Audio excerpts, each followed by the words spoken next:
guys welcome to the first GOATSTOCK Comedy Show. Woo! We'll have three people come up tonight.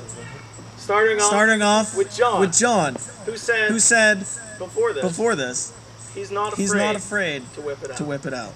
John, everybody. Whip it out! Let's go! Lose the mic. Lose the mic. Yeah, just lose the mic. Yeah, just lose the mic. Lose the mic. Is it bad? Is it bad enough? Can you not hear it? I can hear you. Is it bad enough? You're good. Your voice is good?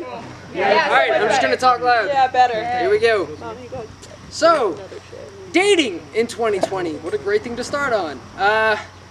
Dating in 2020 is kind of messed up, to say the least.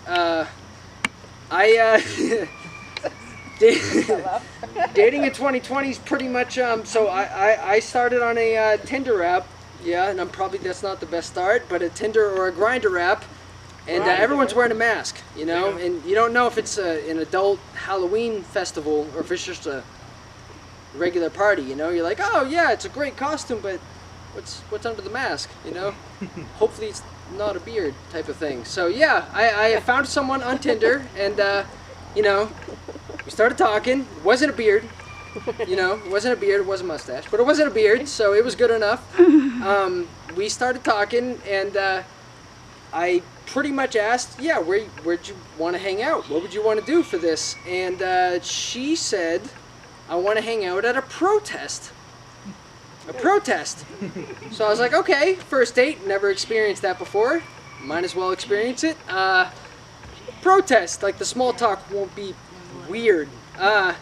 Basically, I asked, you know, yeah, what's your favorite, you know, what's your favorite restaurant? Something like that, something nice and simple. She's like, yeah, well, I like Black Lives Matter. Yeah, I like McDonald's, you know, I like, you know, police reform. And just kept screaming out shit like that.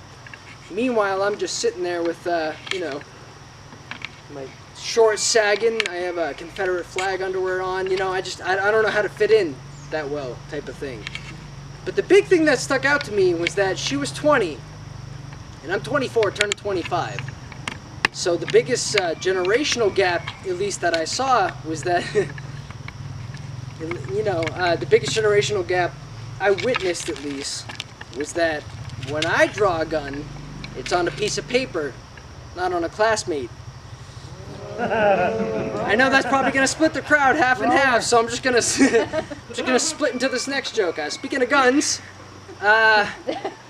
my ex-girlfriend and shotguns have one thing in common: they both have a wide spread. So I'll go back into the next joke.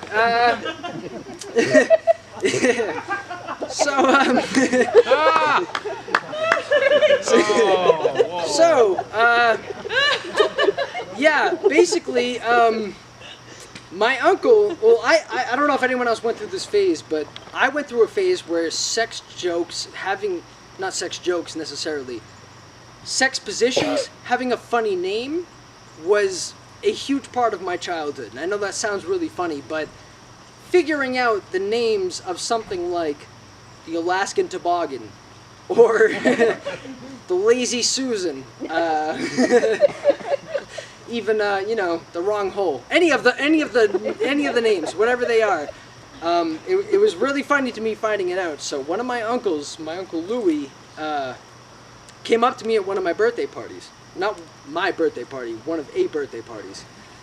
Said, oh yeah, you know, he was hearing me talking about pretty much the names of sexual positions, or the funny names of them, to one of my family members.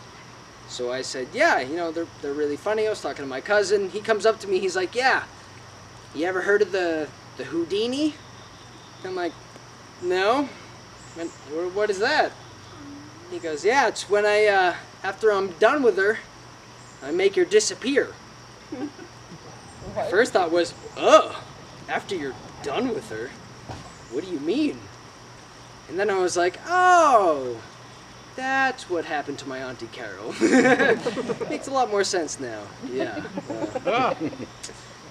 Yeah, no, I think that kind of finishes up my set. Thank you very much.